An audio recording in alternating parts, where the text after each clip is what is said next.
تو حضرات میں یہ عرض کر رہا تھا، اچھا ہاں حضرات پہ ایک بات اور میں بتا دوں، ہم عام طور پہ ہم خواتین کو اور بچوں کو جو ہے وہ نہیں سکھاتے. اس کی ایک وجوہات ہیں. ہم سمجھتے ہیں کہ بچوں کا جہاد یہ ہے اور ان کا کام یہ ہے کہ وہ اپنی تعلیم پر، اسپورٹس پر، فٹنس پہ، اس پہ توجہ دیں، ان ٹچ رہیں. اچھا جو بھی انہیں اچھا لگے وہ سنیں. اپنے اسکول کالجز میں، محلے میں وہ حسن قرأت اور نعت خوانی میں حصہ لیں. اس کے علاوہ ایام اعضاء میں جہاں مجالس میں جائیں، جو کچھ بھی ہے وہ پڑھیں. کچھ نہ کچھ انہیں آنا چاہیے پڑھنا، لیکن وہ اپنی توجہ تعلیم پر مرکوز رکھیں. اس لیے کہ چونکہ ہم یہ چاہتے ہیں کہ آپ اپنے کرائے سے جائیں، آپ ٹرسٹیوں، بانین مجالس کے لفافوں کے محتاج نہ ہوں. اگر آپ کے پاس علم و ہنر، دیکھیے علم و ہنر کے بعد اگر آپ بے روزگار رہتے ہیں تو یہ سسٹم کی خرابی ہے، معاشرے کی خرابی ہے. لیکن اگر آپ خود ہی علم و ہنر سے جو ہے وہ نابلد ہوں یا اس سے جو ہے وہ محروم ہوں یا اس میں کمتر یا کمزور ہوں، تو پھر اس میں معاشرے کو کوئی الزام یا دوش نہیں دیا جا سکتا. لہذا ہم چاہتے ہیں کہ آپ علم و ہنر سے آراستہ ہوں. آپ سول، آرم اور اس کے علاوہ ویسے یعنی آپ شعبوں میں جائیں اور آپ معاشرے میں سماجی معاشی طور پر مستحکم ہو جائیں، تاکہ جو ہے وہ اپنے کرائے سے آپ جا سکیں اور خدمت کو اللہ تعالیٰ اور معصومین علیہ السلام کی خوشنودی کی خاطر استعمال کر سکیں. اور ایک اچھے پھر آپ وعدے کی پابندی بھی کریں گے، پھر آپ جا بھی سکیں گے، پھر آپ وعدہ خلافی نہیں کریں گے، پروفیشنلزم نہیں ہوگا، کمرشلزم نہیں ہوگا، اور آپ کو بہت سارے یعنی دیگر فوائد حاصل ہوں گے. اس لیے ہم چاہتے ہیں کہ بچے جو ہیں وہ اپنی تعلیم پہ توجہ دیں. دوسری بات یہ ہے کہ اور مطالعہ بھی کریں، ہر طرح کا مثبت تعمیری، علمی، ادبی، تاریخی آپ ضرور مطالعہ بھی کریں. کوئی مطالعہ اور علم و ہنر کبھی بھی آپ کو جو ہے وہ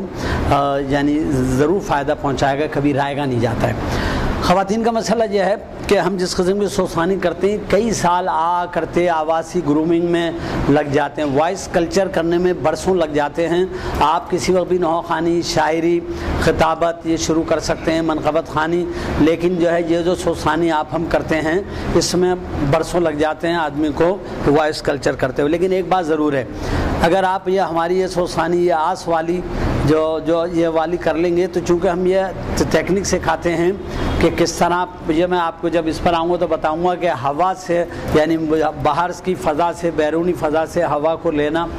اور پھیپھڑوں میں جمع کرنا اور پھر اس کے بعد یہاں سے نکالنا اور اس میں ناک، کان، گلے، جبڑے کا استعمال کرنا کہ کس طرح اس کا ہنجرہ جو کہلاتا ہے، یہ ساؤنڈ باکس، اس کا استعمال یہ ہم سکھاتے ہیں اور اس کی سائنس ٹیکنک جو ہے وہ سکھاتے ہیں. تو جب یہ آپ کو آ جائے گا تو پھر آپ جو ہے وہ سمجھ لیں کہ یہ انویزیبل ہوتا ہے، امیٹیریل ہوتا ہے، میٹا فزیکل ہوتا ہے. تو یہ جو ہے یہ آپ کو دنیا کے جتنے بھی فنون لطیفہ ہیں اس میں میٹر موجود ہوتا ہے، سامنے آپ اسے استعمال کرتے ہیں. زیادہ تر میں یہ ایسا فن ہے کہ جس میں کوئی چیز بھی جو ہے وہ موجود نہیں ہے، اس کو آپ ہوا سے یعنی باہر سے ہوا لینی ہے، کچھ دکھائی نہیں دے رہا ہے کچھ آپ کو، اور کچھ یعنی ویسے دکھائی دینے والا یا جمع کرنے والا یا نظر آنے والا میٹیریل نہیں ہے. آپ یہاں جمع کر رہے ہیں اور کس تناسب سے، کہ جس اسپیڈ سے، والیوم سے اور کس تھکنس، فریکوینسی میں آپ اس کے اسکیل میں آپ آواز نکالیں گے اور اس کو سانس کا اپنا استعمال کریں گے. یہ ہم یہ ٹیکنک سکھاتے ہیں یہاں پریکٹس میں یہ کر کے. اب ظاہر ہے کہ یہ کئی سال لگ جاتے ہیں. خواتین میں ایک تو مسائل یہ ہوتا ہے کہ وہ اتنی محنت عام طور پہ نہیں کرتی ہیں. اب تو سننے اور سمجھنے اور پسند بھی کرنے لگی ہیں. ہماری ٹائپ کی سوسانی ورنہ اس سے پہلے جو ہے کجن بیگم صاحبہ جو ہر عہد کی بہت بڑی استاد تھیں اور صاحب فن تھی، ماہر فن تھی، انہیں یہی شکایت رہی ہے کہ انہیں لوگ دیکھنے آتے تھے اور یہ کہ ہاں بہت بڑی وہ سوسان ہیں لیکن سننے اور سمجھنے والے سامعین ان کو بہت کم ملتے تھے. اس کا شکوہ انہوں نے ہماری اس سے پہلے کی جو کلاسز ہوئی ہیں اس میں وہ تشریف لائیں اور تفصیلی ان کے ساتھ ہم نے ایک کیا تھا انٹرویو نشست اور وہ جاری بھی کیا ہم نے، اس میں انہوں نے یہ شکوہ فرمایا. تو بہرحال خواتین میں اب رجحان پیدا ہو گیا ہے سننے، سمجھنے اور سیکھنے کا. لیکن ایک تو یہ مسئلہ ہے. دوسرا مسئلہ یہ ہے کہ ان کی جو ذمہ داریاں ہیں اور ان کی اس میں کئی سال بعد پھر ان کی دائرے کے کوئی مستقل ان کا پتہ نہیں ہوتا ہے. ان کی ذمہ داریاں گھریلو، معاشی، سماجی، خانگی ہوتی ہیں تو ان کے وظائف اور ذمہ داریاں کچھ اور ہیں. پھر کئی سال بعد تیار ہوں اور اس کے بعد ان کی شادیاں ہو جاتی ہیں، ان کے ان لاز جو ہیں کچھ تعاون کرتے ہیں نہیں کرتے ہیں، وہ بہنیں ادھر ادھر ہو جاتی ہیں، ان کی نندے اور جو دوسرے ساتھی ہوتے ہیں پڑوس والے رشتہ دار وہ دور دور ہوتے ہیں، ان سب کا یکجا ہونا، ہم آواز ہونا، ہم مزاج ہونا، یہ ایک مشکل کام ہوتا ہے، اور وہ اس میں اگر فعال کردار ادا کریں تو جو نظام خانہ جو ہوتا ہے وہ خاصا متاثر ہوتا ہے۔ لہذا ہم تو البتہ یہ ضرور ہے کہ وہ ہمارا بستہ جو مارکیٹ میں دستیاب ہوتا ہے وہ بستہ لے لیں، یا کسی کا بھی کوئی بھی اچھا معیاری کلام لے لیں جو سوسخانے میں استعمال ہوتا ہے، کسی کی بھی کوئی بھی طرز لے لیں، ہماری طرز لے لیں، اور اس کو آسان اور ہلکا اپنے گلے و مزاج کے مطابق بنا کر وہ اس سے استفادہ کر لیں اور سوسخانی کر لیں۔ بہت ساری چیزیں ہماری سوسخانے میں ایسی ہیں جو میں نے اپنے گلے اور مزاج کے مطابق کمپوز کی ہیں۔ وہ یعنی ہمارا قطع، رباعی، سوز، سلام جو ہمارے سوسخانی کے اجزاء ہوتے ہیں تو اس میں قطع ہوتا ہے، اس کے اوپر ابھی تھوڑی سی گفتگو کرتے ہیں۔ قطع چلیے میں ضمناً آ گیا تذکرہ تو بتا دوں، 4 مصروں کا جو ہوتا ہے وہ ہوتا ہے قطع، لیکن وہ 3 شعر بھی ہو سکتے ہیں۔ اس میں قطع ایکسٹریکٹ ہے، کہیں سے الگ کیا ہوا کلام، یعنی کسی جگہ کا جزو کہیں سے الگ کیا ہوا، ایکسٹریکٹ یعنی اسے قطع کیا ہوا، الگ کیا ہوا۔ اس میں عام طور پہ مطلع نہیں ہوتا ہے۔ مطلع کیا ہوتا ہے میں ابھی عرض کروں گا۔ تو جیسے سب کے مشکل کشا ہے میرے علی، بات ایسی ڈھکی چھپی کیا ہے، جس کو شک ہے پکار کر دیکھے، ہاتھ کنگن کو آرسی کیا ہے۔ 4 مصرے ہیں، اس میں مطلع نہیں ہے، تو یہ جو ہے یہ قطع ہے۔ اچھا، رباعی کے بھی 4 مصرے ہوتے ہیں اور 4 ہی ہوتے ہیں، اسی لیے اسے رباعی کہتے ہیں۔ تو اس کی مخصوص بہریں ہوتی ہیں اور اس میں مطلع ہوتا ہے اور 4 ہی مصرے ہوتے ہیں۔ قطع رباعی ہو گیا صاحب۔ سوز ہم کہتے ہیں کہ جیسے ہم نے کہا نا ہماری اصطلاحات الگ ہیں۔ سوز ہم کہتے ہیں جناب کسی مسدس کا، مرثیے کا 1 بند، 2 بند، 3 بند تک پڑھ دیتے ہیں، لیکن عام طور پہ سوز 1 ہی بند ہوتا ہے۔ تو یہ شروع میں قطع رباعیہ سوز پڑھا جاتا ہے، اس میں ہم لوگ زیادہ تر آز دیتے ہیں۔ کسی قطع رباعی سوز میں کبھی ہم ساتھیوں بازوؤں سے بھی جو ہے مدد لے لیتے ہیں کہ وہ بھی ہم آواز ہو جائیں، شامل ہو جائیں، ورنہ وہ خالی آز دیتے ہیں۔ اس کے بعد سلام پڑھا جاتا ہے۔ سلام جو ہوتا ہے غزل کی ٹیکنیک پر ہوتا ہے، مثنوی کی طرز پر ہوتا ہے عام طور پر، یعنی غزل ٹیکنیک پر ہوتا ہے، یعنی اس میں مطلع ہوتا ہے، کم سے کم اشعار کی کوئی قید نہیں ہے، عام طور پہ 5-7 شعر ہوتے ہیں۔ خالی اگر اس میں تعریف اور توصیف اور مدح و ثنا ہو تب تو وہ کہلاتا ہے جناب وہ منقبت، اور اس میں اگر بیان مصائب ہو، چاہے ایک ہی شعر مصائب کا آ جائے منقبت میں، تو وہ سلام ہو جاتا ہے۔ 5-7 شعر عام طور پہ ہم لوگ پڑھتے ہیں، اور اس میں سب شروع میں آز ضرور ہوتی ہے اسٹارٹنگ میں، اس کے بعد جو ہے وہ سب تقریباً 7 پڑھتے ہیں۔ جو انترا جسے موسیقی زبان میں کہتے ہیں تو وہ سمجھ لیں اگلا شعر، تو اس میں ہم جو ہے وہ پہلا مصرع یعنی مطلع کے بعد جو ہوتا ہے تو اس کا مصرع اولا میں عام طور پہ وہ خود ہی جو سوسخان ہوتا ہے، سر لیڈر جو ہوتا ہے وہ اس کو وہ پڑھتا ہے، اور بقایا دوسرے مصرے میں سب ساتھ لگتے ہیں۔ بعض پہلے مصرے کا آدھا حصہ بھی بازو اس کے ساتھ پڑھوا لیتے ہیں۔ وہ بہرحال سلام کی ٹیکنیک آپ جانتے ہیں، ورنہ ہماری کیسٹ سیڈیز میں آپ جو ہے وہ ملاحظہ فرما سکتے ہیں۔ مرثیے میں سے سٹارٹنگ میں آ ضرور ہوتی ہے۔ مرثیے میں چونکہ سیدھا سیدھا پرسہ ہوتا ہے، بین شہادت، یہ جو جدید مرثیہ مسدس ہے فکر و فلسفے والا، وہ سوسخانی میں نہیں پڑھا جاتا ہے۔ سوسخانی میں ایک بات کا ضرور خیال رکھتے ہیں، چونکہ سوسخانی سویم چیلم برسی میں بھی ہوتی ہے جہاں غیر مجلسی حضرات بھی آتے ہیں۔ میرے والد کا چیلم ہوا تو میرے وکالت کے ساتھی بھی تھے اور میرے کالج کے ساتھی بھی تھے، تو ان میں سے بہت سارے ایسے حضرات تھے کہ جو مجلسی یا ہمارے ہم عقیدہ نہیں تھے، وہ محبت میں، دوستی میں، لحاظ مروت وزاداری میں تشریف لائے، انہوں نے قرآن خوانی کی اور مجلس شروع ہو گئی، وہ بیٹھ گئے۔ اب اگر ہم اسے مناظرانہ، دل آزار یا غیر معیاری یہ بات کریں گے تو ظاہر ہے کہ ان کا 100% تجربہ جو ہے وہ مایوس کن ہوگا اور ظاہر ہے کہ انہیں اچھا نہیں لگے گا۔ لیکن اگر ہم جیسا کہ ہوتا ہے ہمارے مجلس میں، اس میں ہم مناظرانہ یا دل آزار یا غیر معیاری کلام نہیں پڑھتے ہیں، اس لیے کہ اس میں ہمیں پرسہ دینا ہے۔ فضائل ہوتے ہیں یا پھر مصائب ہوتے ہیں، اور مرثیہ تو خالص پرسہ ہوتا ہے تو اس میں بین، شہادت، پرسہ وغیرہ پڑھا جاتا ہے۔ یہ سوسخانی کے اجزاء ہیں: قطع، رباعی، سوز، سلام، مرثیہ۔ ایک چیز ایسی ہوتی تھی جو نہ نوحہ تھا، نہ سلام، نہ مرثیہ، نہ سوز، درمیانی چیز، میں نے تمام جتنے بھی دبستان سوسانی تھے ان سب کا مطالعہ مشاہدہ اور اس کا جو ہے وہ استفادہ کرنے کے بعد جو سوسانی کے سر ہو سکتے تھے، یہ میری ایجاد اختراع کہہ لیں یا اپنی ایک اضافہ کہہ لیں، تو میں نے اس کو بین کا نام دیا، کیونکہ وہ کلام اپنے موضوع کے اعتبار سے اور ادائی کے اعتبار سے جو پہلے سے جو کیٹیگرائزڈ جو متعین جو شکلیں تھیں ان میں کہیں جو ہے وہ یعنی وہ نہیں کیٹیگرائز نہیں کیا جا سکتا تھا، اس کا شمار نہیں کیا جا سکتا تھا، تو اس لیے میں نے اس کو بین کا نام دیا ہے، کہیں بانو مسیس نماؤں کہاں، اس ٹائپ کا۔ پھر میں نے ایک چیز اور شروع کی ہے، تو وہ سود و مرثی کی درمیانی شکل، وہ میں نے اپنے مزاج کے مطابق کچھ کہیں، جیسے حسین جب کے چلے بعد دوپہر کو یہ 1 یا 2 بند ہے تو سوز ہے، لیکن اس کے علاوہ 4 بند بھی میں پڑھتا ہوں اس میں، جب نہ ادا سے کسی طرح صفائی ٹھہری، اور اس طرح جو ہے وہ اقربا کٹ گئے جب شاہ کے باری باری، یہ کچھ کلام آپ نے بہرحال متفرق سن رکھے ہیں، تو یہ ایک علیحدہ سوز و مرثیے کی ایک درمیانی شکل ہو گئی جس میں میں آس لے کے پڑھتا ہوں۔ تو آپ حضرت، تو بہرحال میں یہ عرض کر رہا تھا کہ ہم خواتین کو جو ہے وہ اس لیے نہیں سکھاتے ہیں کہ خاصی محنت ہے، اور ان کو وہ پھر اتنی محنت کے بعد یہ ایسے ہی ہے کہ جیسے ہمارے ہاں خواتین لیڈی ڈاکٹر بن جاتی ہیں، اور پھر ان کو بعض لوگ ڈھونڈ رہے ہوتے ہیں لیڈی ڈاکٹر، ان کو ایک شوق ہوتا ہے، اور اس کے بعد وہ کہتے ہیں کہ نہیں جی ہمیں جو ہے وہ پریکٹس نہیں کروانی، ڈاکٹری یا نوکری نہیں کروانی، تو چولہا ہانڈی کرانا ہے، تو ان کی اتنے جو برسوں کی محنت اور اتنی سرمایہ کاری یہ سب کچھ ضائع ہو جاتی ہے۔ ان کے ایسے بہت سارے آپ کے ہمارے جاننے والے لوگ ہیں، تو ہماری سوسانے میں اتنی محنت کے بعد اور پھر وہ ہو جائے، لیکن بہرحال یہ ضرور ہے کہ اگر یہ ٹیکنیک سیکھ لی جائے اور اس کے رموز یہ جان لیے جائیں، تو ہمارا تربیت یافتہ ادارے کا سوسان منقبت خانے بھی کرتا ہے، نوح خانے بھی کرتا ہے، اور وہ دوسرے بھی جو ادائیگی آواز سے متعلق ہیں وہ کام نعت خوانی، قرأت، حمد و نعت، سلام، یہ سب کچھ پڑھ سکتا ہے، اس لیے کہ ہم آواز کا استعمال اور اس کی تکنیک سکھانے کی کوشش کرتے ہیں۔ اور ایک بات اور بھی ہے، ان کلاسوں میں ہمارے آنے والے لوگ، یہ بہت سارے ہمارے مسائل، ہمارے کراچی کے تو اتنے مسائل نہیں ہیں، لیکن کراچی میں چونکہ باہر کے لوگ بھی آتے ہیں اور ان کے اثرات بھی آتے ہیں، تو ہمارے یہاں بہت سارے ایسے مسائل نئے نئے پیدا ہو رہے ہیں۔ مثال کے طور پہ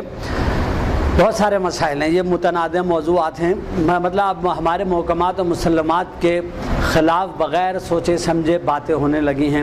تقلید و مرجعیت اور خمس جو ہے وہ موضوع بحث بن گیا ہے، چند وکلاء کے غیر ذمہ دارانہ رویے کی وجہ سے وکلاء اور نظام خمس جو ہے وہ متنازع ہو گیا، چند علماء کرام، خطباء اور ائمہ مساجد کے کچھ غیر محتاط غیر ذمہ دارانہ رویے کی وجہ سے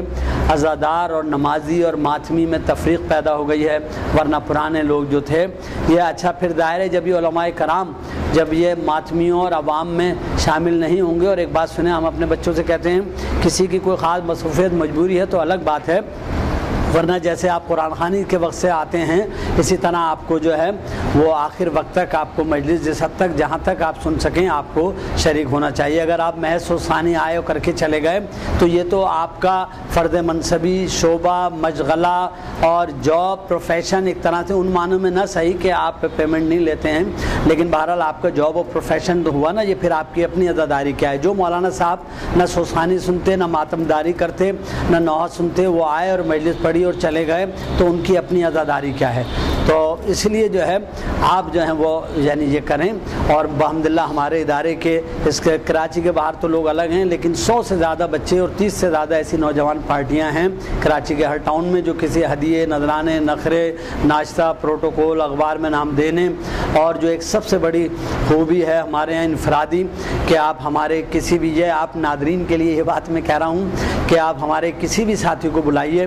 اور پھر آپ کہیے کہ صاحب معاف کیجیے گا، یہ جو ہے وہ بڑے بھائی صاحب نے فلاں سوسان کو کہہ دیا تھا، تو ہم یہ سمجھتے ہیں کہ ہم اپنی غرض کی خاطر مولا کی خوشنودی اور ان سے اجر و ثواب کے حصول کے لیے اس خدمت میں جسے کوئی نہ ملے، آپ اپنے پرانے سوسانوں کو، محلے کے رشتہ دار جاننے والے سوسانوں کو دعوت دیجیے، اور جسے کوئی نہ ملے وہ ہمارے ان ساتھیوں سے ہم سے رابطہ کرے، ہم بشرط دستیابی حاضر ہیں، اور ہم ہر علاقے میں ہم نے ایسے سوسان مقرر کیے گئے، بازور بستہ موجود ہوتا ہے، مجھے جب فرصت مہلت ہوتی ہے میں چلا جاتا ہوں، ورنہ اس علاقے کے بعض ساتھی ہمارے یہ فریضہ پورا کر دیتے ہیں، اور یہی ہماری خواہش اور یہ ہمارا مقصد تھا جس میں ہم بہت حد تک ماشاءاللہ کامیاب ہو گئے ہیں۔ اور آپ نوجوان تشریف لاتے ہیں، آپ کے اہل خانہ، آپ کے بزرگ، آپ کے والدین قابل قدر ہیں، لائق تحسین ہیں کہ وہ آپ کو اسپیئر کرتے ہیں، آپ کی سرپرستی رہنمائی فرماتے ہیں۔ 30 سے زیادہ ایسی نوجوان پارٹیاں ہیں جو کسی ہدیہ نذرانے کے بغیر اس فریضے کو سر انجام دے رہے ہیں، اور تکنیکی روایتی سوسانی اب ماشاءاللہ اچھے خاندانوں میں، اچھے نوجوانوں میں محفوظ ہو گئی ہے۔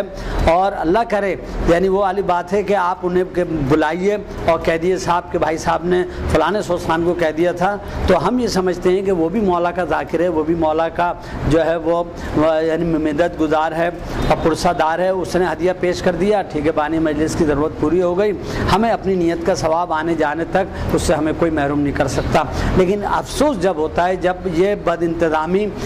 یا مس مینجمنٹ اس طرح ہو جائے کہ کسی جگہ تو کوئی معلومات یعنی اس کی نااہلی یا ہوکے یا ہول دلے پن کی وجہ سے 3 سوسان پارٹیاں موجود ہوں اور کہیں ایک سوسان بھی موجود نہ ہو، اور مجلس میں جو ہے وہ بے کیفی اور بے تنظیمی ہو یا بد نظمی ہوں، تب افسوس ہوتا ہے۔ لیکن اس کا طریقہ کار یہی ہے کہ آپ جو ہیں وہ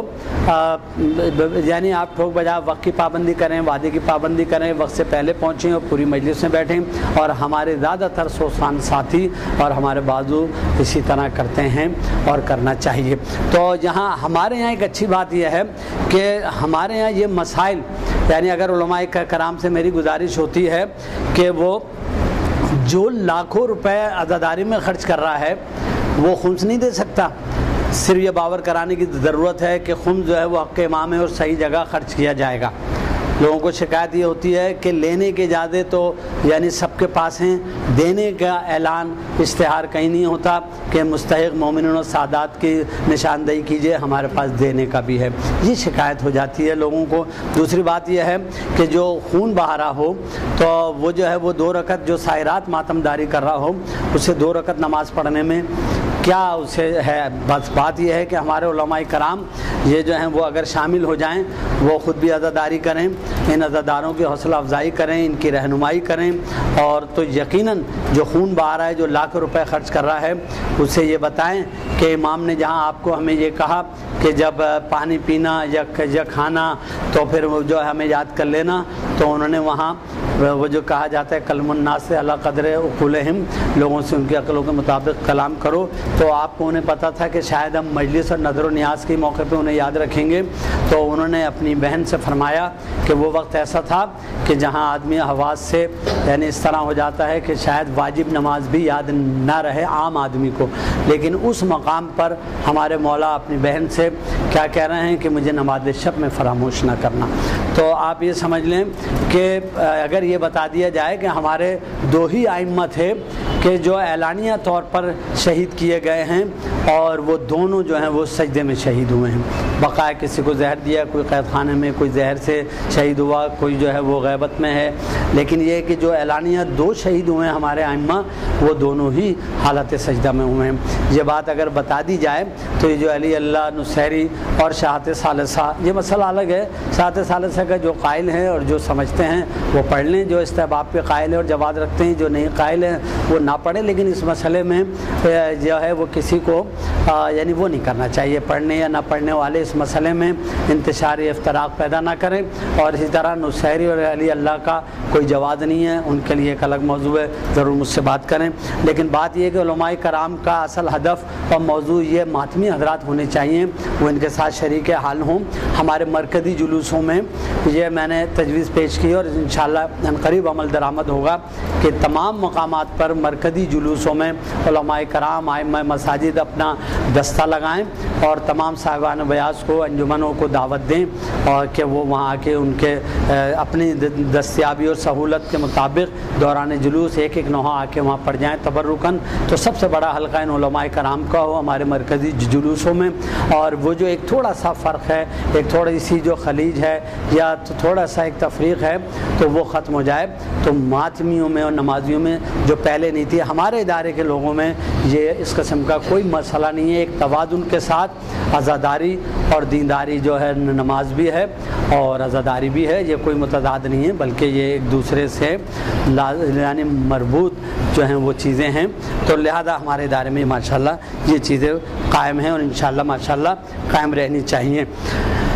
اچھا جناب، کچھ ضمنی موضوع آتے ہیں وہ پھر کبھی انشاءاللہ ہم، جیسے کہ میں نے عرض کیا کہ ہماری سوسانی کو 2 حصوں میں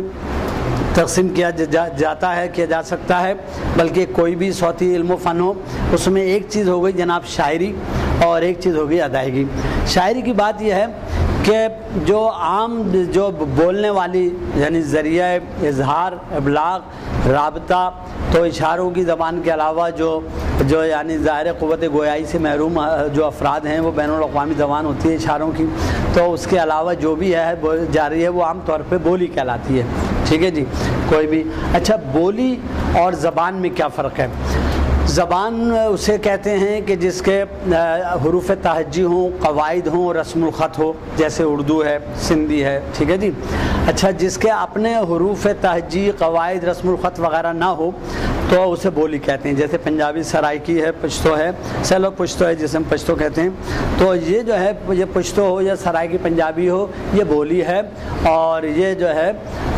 یہ یعنی فارسی، عربی، اردو، سندھی یہ سب زبانیں اس لیے کہ رسم الخط رکھتی ہیں اپنا، اور اپنا حروف تہجی رکھتی ہیں اور قواعد و ضوابط رکھتی ہیں، تو بولی اور زبان میں یہ فرق ہے۔ اچھا، زبان میں بھی ہر طرح کی بات ہوتی ہے جو کسی قاعدے، قرینے کی پابند ہو اور جس میں کوئی پیغام و بامقصد ہو تو اس کو ادب کہتے ہیں، اور ادب کو 2 حصوں میں تقسیم کیا جاتا ہے، ایک نثر اور ایک نظم۔ نثر کی پھر بہت ساری داستان ہے، ناول ہے، اور اس میں پھر افسانہ ہے، افسانچہ بھی ہو گیا ہے، تو اس میں پھر سوانح ہے، کردار نگاری ہے، یہ نثر کی مختلف شکلیں ہیں۔ اچھا، لیکن وہ ہمارا موضوع نہیں ہے، ہمارا موضوع ہے شاعری۔ اچھا، اصناف شعری یا شاعری اس میں بھی 2 حصوں میں تقسیم کر لیتے ہیں۔ ایک ہو جاتا ہے حیت و ساخت کے اعتبار سے، اس کی فارمیٹ کیا ہے، اس کی شکل کیا ہے فنی طور پر، اس میں ہم اسے کہہ دیتے ہیں صاحب قطعہ، جیسے میں نے عرض کیا 4 مصرے، 6 مصرے، 3 شعر، اور اس طرح رباعی 4 مصروں والی، اس کے مخصوص بہریں ہوتی ہیں، ہم نے اپنے بستے میں دیا ہوا ہے، تو عام طور پہ گویم مشکل وغیرہ گویم مشکل یا لا حول ولا قوت الا باللہ، چوتھا مصرع عام طور پہ اس وزن پہ ہوتا ہے۔ پہلے، دوسرے، تیسرے، چوتھے یعنی مصرے ضروری نہیں ہے کہ ہم وزن ہوں، اس کا ایک اصول ہے، وہ بہت تکنیکیات کی بات ہے، اس میں زیادہ پڑھنے کی ضرورت نہیں ہے، تعارف کے لیے اتنا ہی کافی ہے۔ اس کے علاوہ جناب مثنوی ہوتی ہے، مثنوی میں پہلا جو ہے وہ سمجھ لیں کہ ردیف قافیہ ہوتا ہے، میں ردیف قافیہ کے بارے میں ابھی بتاتا ہوں، بلکہ پہلے ردیف قافیہ بتا دیتا ہوں۔ رزق کہتے ہیں اینٹ کو، مصرے کے آخر میں، شعر کے آخر میں یعنی مصرع ثانی کے آخر میں جو لفظ ان چینج سیم جو آ رہا ہے اور جو ریپیٹ ہو رہا ہے ان چینج، تو اس کو کہتے ہیں جناب ردیف، یعنی اینٹ اپنی جگہ سے جو ہلتا نہیں ہے۔ اس کے پیچھے آنے والے ہم الفاظ جو یعنی ہم آواز جو الفاظ ہوتے ہیں جو تبدیل ہوتے رہتے ہیں ان کو قافیہ، اس کی جمع قوافی ہوتے ہیں۔ جیسے مثال کے طور پہ منتظم کعبے کا آپ پہنچا صفائی کے لیے، اے بتو اب اور گھر ڈھونڈو خدائی کے لیے۔ اس میں کے لیے جو ہے، کے لیے ایک مرکب لفظ ہے، کمپاؤنڈ ورڈ ہے کے اور لیے، ہے نا، لیکن ہم کے لیے کو ایک لفظ سمجھ لیتے ہیں، کے لیے۔ اب یہ سمجھ لیں کہ کے لیے اس میں یعنی وہ جو ہے ریپیٹ ہو رہا ہے تو یہ ردیف ہو گئی۔ ردیف 1 لفظ، 2 لفظ، 3 لفظ، 4 لفظ، 5 لفظ، یعنی اتنی بھی ہو سکتی ہے۔ جیسے بغور سن لے زمانہ حسین ایسے تھے، بقا فنا کو بنایا حسین ایسے تھے، حسین ایسے تھے جو آ رہا ہے نا، تو یہ کہلاتی ہے جناب ردیف۔ اور بنایا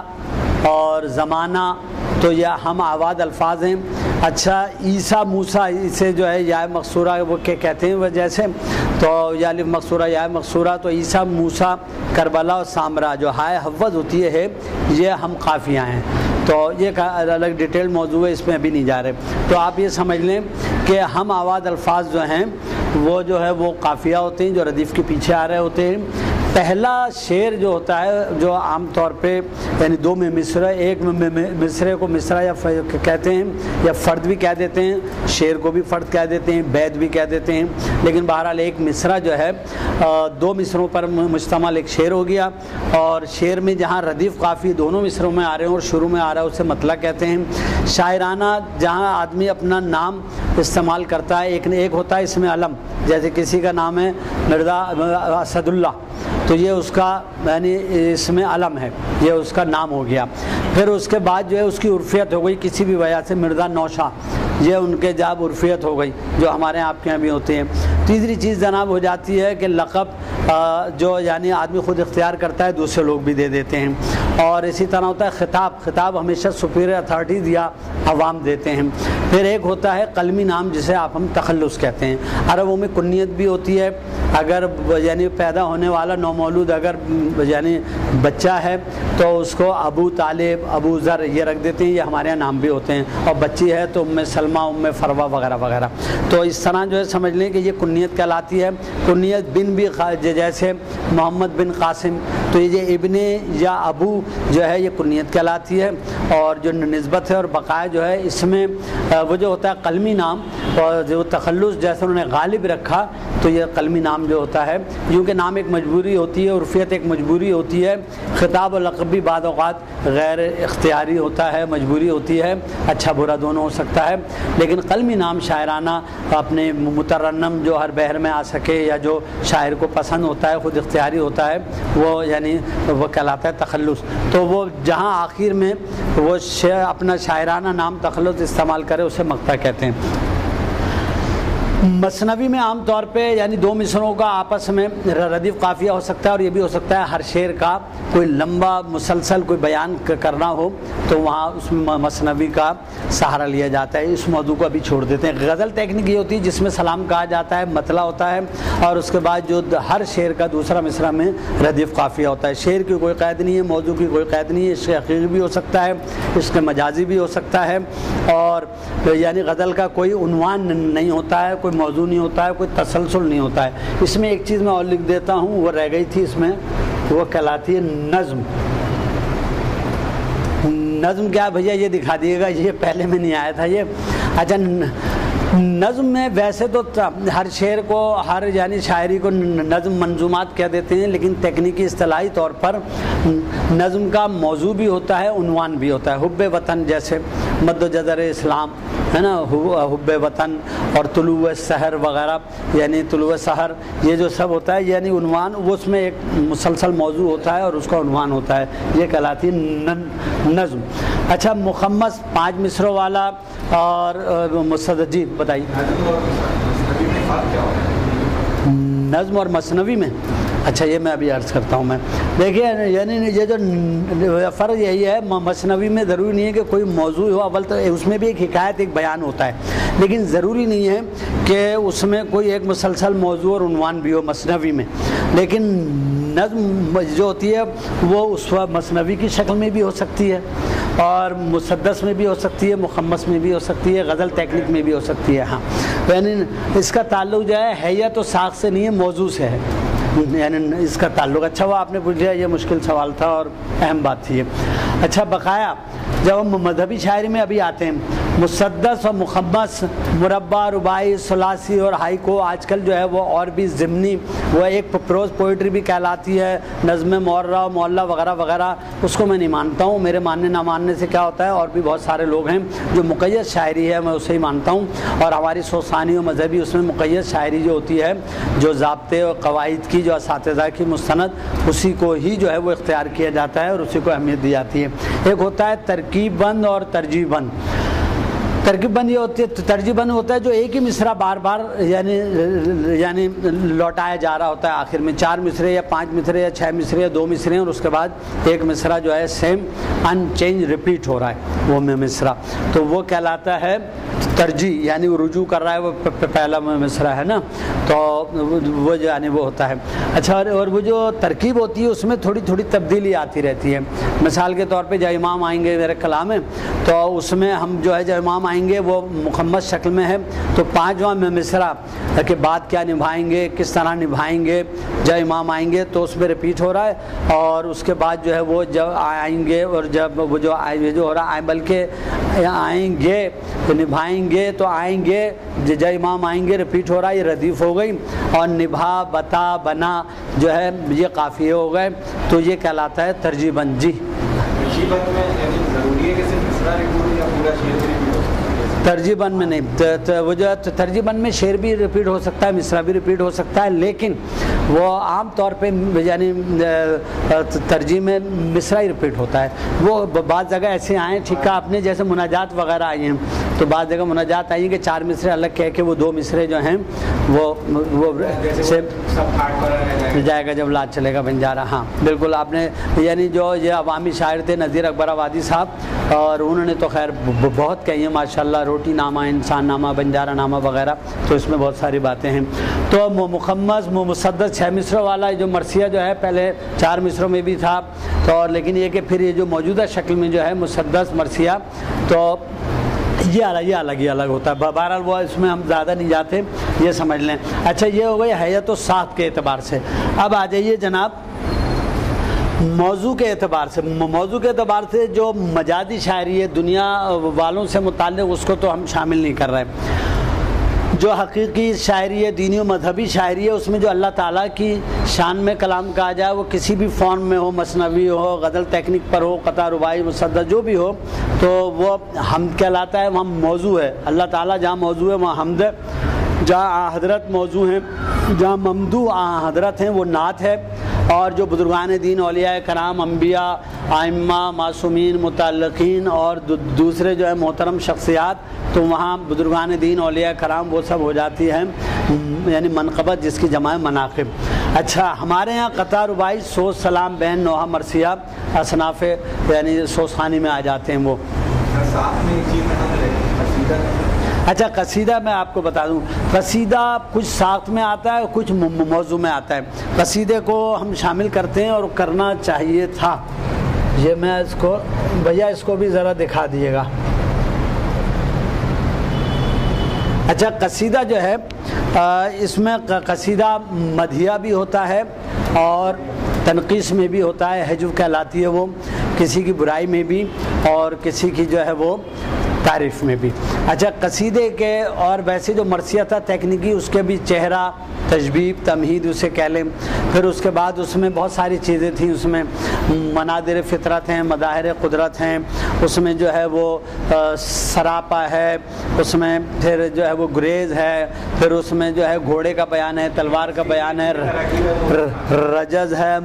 مبارزت ہے، اور پھر اس میں جو ہے وہ جنگ ہے، پھر اس میں شہادت ہے، بین ہے، پرسہ ہے۔ یہ مطلب مرثیے کے اجزاء ہیں۔ قصیدے میں پہلے تشبیب ہوتی ہے، تمہید ہوتی ہے، ابتدائیہ ہوتا ہے، پھر اس کے بعد جو ہے وہ گریز ہوتا ہے، پھر جو ہے وہ حمد یا مدح و ثنا یا برائی، یعنی کسی کی تنقید یا تضحیق اگر جو بھی ہے وہاں، تو وہ تنقید وہ ہوتی ہے، اور پھر آخر میں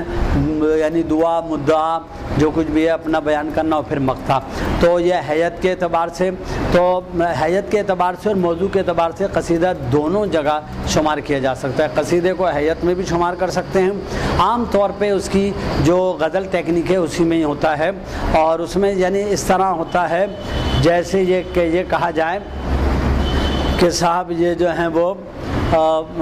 یعنی یہ سب نعمتیں جو ہے یہ سب اللہ تعالیٰ کی، یہ جو کچھ بھی ہے اللہ کے سوا وہ اس کی مخلوق ہے، اور اللہ نے جو ہے بڑی نعمتیں دی ہوئی ہیں، اور ان نعمتوں میں سے ایک نعمت جو ہیں وہ یہ بھی ہیں، اور ان نعمتوں میں اور ہم ان نعمتوں سے وابستہ ہیں، اور صاحب ہم وابستہ ہیں تو پھر ان سے ہم دعا گو بھی ہیں، جو ان سے وابستہ ہے اس کے لیے پھر مدارج میں اور ہم دعا گو بھی ہیں، اور یہ ہمارا مدعا ہے۔ یعنی اس طرح یعنی سورۃ الحمد بجائے خود قصیدہ تکنیک پر ہے کہ اس میں جہاں دعا، مدعا، گریز اور حمد و ثنا، تشبیب، تمہید سب موجود ہے۔ اگر سورۃ الحمد کو، سورۃ الفاتحہ کو دیکھا جائے تو وہ بجائے خود جو ہے وہ ایک طرح سے قصیدہ ہے۔ ٹھیک ہے جی،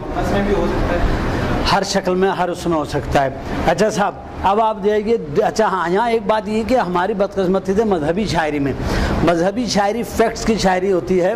اصولاً جو شاعری کرنا چاہے اسے چاہیے، یعنی علم دو قسم کے ہوتا ہے، ایک مجلسی اور کتابی۔ کتابی علم اس لیے ضروری ہے کہ آپ کو صحیح املا اب معلوم ہو کس طرح لکھا جائے گا، مجلسی علم اس لیے ضروری ہے کہ آپ کو اس کا تلفظ معلوم ہو، یا بہت سارے الفاظ ادھر ادھر ایسے آئیں گے جہاں آپ کو محض کتاب میں تو یہ لکھا ہوا پتہ نہیں یہ صحیح تلفظ مسمن ہے، مزدس ہے، یا یہ جو ہے کیا ہے، یہ رمول ہے، حزوج ہے، کیا ہے یہ آپ کو نہیں پتہ۔ تو کیونکہ اعراب سب جگہ نہیں لگے ہوئے ہوتے کتابوں میں، لغات میں، بعض لغات میں بھی نہیں ہوتے، ہونے چاہیے لغات میں۔ تو آپ کو تلفظ کا، ادائیگی کا معلوم ہونا چاہیے، اس کے لیے مجلسی علم، اہل علم کی صحبت اور ان سے استفادہ ضروری ہے۔ کتابی علم اس لیے ضروری ہے، تو آپ کو چاہیے جس طرح اچھا کھیلنے کے لیے اچھا دیکھنا ضروری ہے، اس طرح اچھا پڑھنے کے لیے اچھا سننا ضروری ہے، اور اچھا کہنے کے لیے اچھا مطالعہ ضروری ہے۔ اساتذہ کا مطالعہ کریں، موجودہ مستند شعراء کرام کو سنیں، ان سے استفادہ کریں، مشورہ سخن کریں، باقاعدہ تلمذ اختیار کریں، اور پھر مذہبی شاعری میں مطالعہ، میں کہتا ہوں کوئی نہ کوئی لغت جسے ہم مذکر ہے، یہ لفظ لغت جسے ہم مؤنث کہتے ہیں، تو آپ کے ہاں کوئی نہ کوئی لغت ہونا چاہیے معتبر، مستند، معیاری، جس سے آپ صحیح تلفظ اور صحیح اس کے جو ہے لفظ کا املا آپ جان سکیں، اس کے معنی و مفاہیم جان سکیں، اس کا استعمال جان سکیں، اور اس طرح کسی سے مشاورت، تلمذ کسی سے آپ کا ہونا چاہیے، چاہے وہ شاعر ہو یا ذی علم کوئی بھی آدمی ہو۔ تو یہ دونوں چیزیں ہونی چاہیے، اور مذہبی اس میں فیکٹس کی شاعری ہونی چاہیے۔ اگر آپ نے مفروضات پر یا اپنی جو ہے وہ یعنی خود وضعی تخلیقی یا آپ نے تبادات کچھ اس میں کوشش کی، تو وہ بعض اوقات گناہ کے زمرے میں آ جاتا ہے، یعنی وہ بات آپ معصومین کی طرف سے کوئی بات منسوب کر دیں جو فی الواقعہ نہ ہو، تو پھر وہ جو ہے وہ یعنی مفروضات میں آ جاتا ہے، اور آپ کا روزہ بھی باطل ہو سکتا ہے۔ مذہبی شاعری حقیقت کی، واقعیت کی شاعری ہوتی ہے، نہ کہ مفروضات کی یا جو ہے خود وضع۔ اچھا صاحب اب آ جاتے ہیں جناب مصرعے کا آغاز، بحروں پر آ جاتے ہیں۔ یہ تھوڑی سی تکنیکی اور ذرا ثقیل گفتگو ہو جائے گی، لیکن بہرحال جو مصرع ہے، جو ایک لائن ہے، اس کا آغاز کو صدر کہتے ہیں، اور اس کا اختتام انجام عروض کہلاتا ہے۔ علم عروض اسے لوگ عروض بھی کہتے ہیں، لیکن یہ لفظ ہے عروض۔ اب وہی میں نے آپ کو بتایا نا کہ اگر آپ سنیں گے نہیں تو اسے عروض ہی کہیں گے، وہ کہا جاتا ہے۔ تو انجام ہوتا ہے عروض۔ اچھا صدر اور انجام کے درمیان اگر ایک رکن، ایک حشو آئے تو اس کو کہتے ہیں، وہ اس رکن کو، تو وہ اس طرح 3 رکن ہو جاتے ہیں۔ یہ میں ابھی اس کی وضاحت کروں گا۔ ایک شعر جو ہے وہ، اچھا ہاں یہاں میں ایک بات اور آپ کو بتا دوں، شعر کی بات جو ہے وہاں ایک بات اس میں دیکھیے، شعر جو ہے جس میں کوئی نہ کوئی شعوری بات ہو، وزن ہو، پیغام ہو۔ شعر کی بنیادی شرائط میں کیا بات ہے؟ اس میں وزن ہو، اس کی بحر ہو۔ یہ میں بحر اور وزن کی ابھی میں وضاحت کرتا ہوں۔ بحر، زمین اور وزن۔ بحر کیا ہے کہ ایک اس کا پیمانہ 1 میٹر ہے، اور اس کا وہی وزن بھی ہے، اس کو مختلف باٹ ہیں، اس کے میجرمنٹ ہیں، وہ باٹ ہیں کہ جس سے وہ اس کو یعنی پیمانہ ایک لائن کا وزن یا ایک بحر مقرر ہوتا ہے۔ زمین کیا ہوتی ہے؟ ردیف، قافیہ اور وزن۔ جیسے میں کہوں کہ انہوں نے کہا دل ناداں تجھے ہوا کیا ہے، غالب کا مشہور مصرع ہے۔ اب ہم نے کہا غالب کی زمین میں سلام کہنا ہے، تو دل ناداں یعنی وہ سنیں ذکر حضرت عباس جو نہیں جانتے وفا کیا ہے، ذوالجناح اور ذوالفقار سے سیکھ، برق کیا چیز ہے، ہوا کیا ہے۔ تو یہ غالب کی زمین ہے، اور اس میں یہ کلام سلام کہا ہوا ہے، ٹھیک ہے نا۔ تو یہ جناب ہوتی ہے زمین، جہاں وزن، جہاں ردیف، قافیہ اور یعنی بحر ہوتی ہے تو وہ زمین کہلاتی، جیسے مصرع طرح دے دیا جاتا ہے۔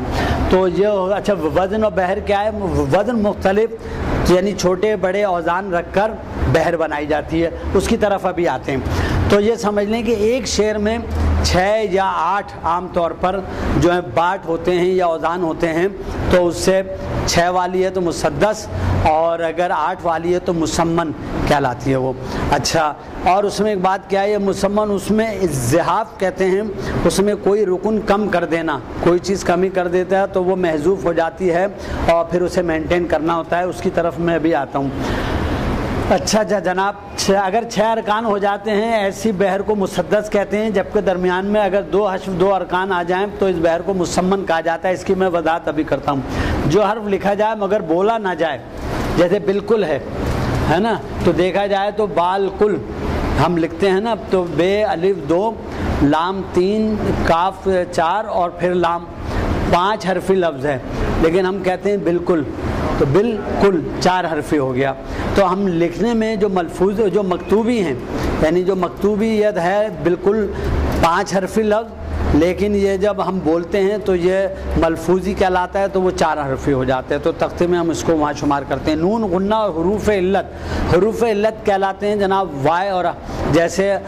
ہمارے ہاں ہائے داتر کہا جاتا ہے، تو عرب تکلیف میں، بیماری میں، پریشانی میں علت بیماری کو کہتے ہیں، اس میں تکلیف بیماری کو، تو اس میں وہ لفظ استعمال کرتے ہیں وائے، واو الف، یہ پوری آواز بھی دیتے ہیں اور آدھی آواز بھی، یعنی واو یعنی پیش ہو جاتا ہے، یہ زیر ہو جاتا ہے اور الف جو ہے وہ زبر ہو جاتا ہے، تو اس سے وزن میں تبدیلی ہو جاتی ہے۔ مثال کے طور پہ جان ایلیٹ صاحب پہ ایک شعر ہے آج کل کے حالات پر کہ آج کا دن بھی عیش سے گزرا، سر سے پا تک بدن سلامت ہے، فاعل فاعل مفاعل فاعل فاعل مفاعل، آج کا دن بھی عیش سے گزرا، فاعل فاعل مفاعل، یہ باٹ ہیں، اس سے ہم ایک مصرے کی تختی یا اس کو ناپتے ہیں۔ سر سے پا تک بدن سلامت ہے، فاعل فاعل مفاعل۔ اب ہم نے کیا کیا، جو اس میں واو الف یہ آئے اس کو ذرا جلدی اور مختصر کر کے پڑھ دیا۔ آج کا دن بھی عیش سے گزرا، سر سے پا تک بدن سلامت، اب اس میں لفظ ہے اضافی ہو گیا، فعل فعل فعل فا یا فعل فعل فعل فعل فا، اب یہ فاعل فاعل مفاعل کی بحر نہیں رہی حروف علت کم زیادہ کر دینے سے۔ تو یہ جو ہے نون غنہ، حروف علت اور زحافات، اس سے بحر بدل جاتی ہے، پھر بحر بدلنے سے اس کے نام مختلف ہو جاتے ہیں۔ کوئی چیز کمی بیشی ہو جائے نا، جیسے آپ کے ہمارے روزمرہ کھانے میں کوئی چیز معلوم ہے اس میں ڈل گئی تو وہ پلاؤ بریانی ہو گیا، اور اس میں معلوم ہے کوئی چیز کم کر لی گئی اور میٹھا ڈال دیا تو وہی پلاؤ جو ہے وہ زردہ یا سفیدہ ہو گیا، اور بھی اس کا کچھ نام وام ہوگا۔ تو اس طرح آپ سمجھ لیں کہ شکر ڈالنے نکالنے یا اچار ڈال دینے نکال دینے یا اس میں کوئی چیز شامل کر دینے یا کم کر دینے سے وہ جو ہے وہی کسٹرڈ ہو جاتا ہے، وہی ٹرائفل ہو جاتا ہے، اور وہی اس کے بہت سارے نام ہیں جو مجھے زیادہ پتہ بھی نہیں ہے، کھانے سے مطلب ہوتا ہے، لیکن جو تکنیکی لوگ ہیں وہ اس کو جانتے ہیں کہ نہیں یہ بریانی ہے اور یہ پلاؤ ہے اور یہ چائنیز ہے اور رائس اور اس کا نام کچھ اور ہے وغیرہ وغیرہ، ٹھیک ہے نا۔ ہم تو آپ سب ایک بس میٹھا ہے سویٹ میں وہ کیا ہے تو وہ ان لوگوں کو پتہ ہوتا ہے جو تکنیکی لوگ ہیں۔ تو بارہ آپ یہاں یہ بھی سمجھ لیں کہ کسی رکن کو کم زیادہ کر دینے سے، حشو آ جانے سے، ضعف آ جانے سے بحر اور اس کا نام بدل جاتا ہے۔ یہ آپ اچھا چند معروف اور مستعمل اور مروج جو بحریں ہیں اس کا نام حزج، رمل، مسمن، مسدس، محذوف، غیر سالم۔ محذوف وہ ہیں جو ایک آدھ ضعف ڈال دیا کمی بیشی، اس کو سنبھالنا غیر مستحکم غیر سالم بحر ہوتی ہے، اس کو ذرا سنبھالنا مشکل ہوتا ہے۔ اچھا اب یہ جو بحریں ہیں یعنی معروف بحریں، اس میں رمل، مسدس اور یہ جو ہے حزج، مسدس، یہ جو ہے یعنی یہ زیادہ مشہور ہیں۔ اچھا یہ کیا ہے رمل؟ فاعلات فاعلات فاعلون، 2 مرتبہ آ جائے گا، فاعلات فاعلات فاعلون۔ میں اس وقت مثال نہیں دینا چاہ رہا، جلدی گزرنا چاہ رہا ہوں، لیکن بعد میں آپ اس کو دیکھیے گا اور شعر کو اس میں ملا لیجیے گا۔ اسی طرح رمل مسمن کیا ہے؟ فاعلات فاعلات فاعلات فاعلون۔ ہم آسانی سے سمجھانے کے لیے کر لیتے تھے، جیسے نے کہا کہ فاعلات فاعلات فاعلات، ایک گھوسا ایک تھپڑ ایک لات، یہ مسدس ہو گئی صاحب، کیونکہ یہ 3 دفعہ آئے گا، 6 ارکان ہو جائیں گے۔ اچھا اس کو مسمن بنانا ہے، ایک گھوسا ایک تھپڑ ایک گالی ایک لات، فاعلات فاعلات فاعلات فاعلات، ہے نا جی۔ تو وہ اچھا اس میں پھر تھوڑی بہت اس میں وہ ذرا ادھر ادھر بھی ہو جاتی ہے، تو بہرحال وہ مسمن 8 ارکان 8 باٹ والی، اور وہ باٹ کیا ہے وہ میں ابھی وضاحت کرتا ہوں۔ حزج مسدس کیا ہے؟ مفاعلون مفاعلون فعولون، یہ 2 مرتبہ آ جائے گا، مفاعلون مفاعلون فعولون، تو 6 باٹ ہو جائیں گے، 6 باٹ یعنی مسدس، یعنی وہ سدس جو کہتے ہیں وہ چھٹے کو کہتے ہیں تو عربی میں، تو یہ سمجھ لیں۔ حزج مسمن کیا ہے؟ مفاعلون 8 میں، مفاعلون مفاعلون مفاعلون مفاعلون، ٹھیک ہے نا جی۔ اور وجہ ہے میں اس کی کوئی مثال دوں گا کہ چلیں چلیے اس وقت جو ہے میں آگے گزر جاتا ہوں. اچھا کامل مسمن میں متفاعلون 8 مرتبہ آئے گا. متفاعلون متفاعلون ہے نا جی. تو چلیے میں مثال ذہن میں آ گئی ہے مگر وہ غزل کی ہے اس لیے نہیں دینا چاہ رہا میں اس میں. اچھا رجز مسمن مستفعلون 8 مرتبہ. متقارب مسمن فعولون 8 مرتبہ. متقارب مسمن محذوف فعولون فعولون فعولون فعول. یہ محذوف یوں کیا گیا کہ اس میں توڑ دیا گیا اس کو تو ایک حذف کر دیا گیا تو اس لیے یہ آپ بعد میں آپ یہ اس کی ویڈیو لے لیجیے گا کلوز اپ میں دیکھ لیجیے گا پھر اطلاق کیجیے گا مجھ سے پوچھتے رہیے گا. ایک دم سے دیکھنے سننے والوں کی سمجھ میں کچھ زیادہ نہیں آئے گا. اچھا صاحب اب میں بیٹھ جاتا ہوں اور میں آپ کو بتاؤں یہاں تک یہ آ گیا. اچھا یہ بھی جو ہے اب یہ جو باٹ ہیں وزن یا اوزان اچھا یہ جو ہیں یہ الفاظ ہیں کہ جن کو ترتیب سے آگے پیچھے کرنے سے ہم اس کو تختی کرنا قطع کرنا اس کا وزن کرنا. جیسے کہ منتظم کعبے کا آپ پہنچا صفائی کے لیے فاعلاتن فاعلاتن فاعلاتن فاعلون. تو اب فاعلاتن اور گھر ڈھوں فاعلاتن دو صفائی فاعلاتن کے لیے فاعلون. جو تختی کرتے ہیں نا فاعلاتن مطلب اس کو وہ کریں کہ جیسے یہ کہا کہ چلیے اسی کو آگے بڑھاتے ہیں کہ دو کیا مرحب کو حیدر نے تو بولی ذوالفقار. دو کیا مر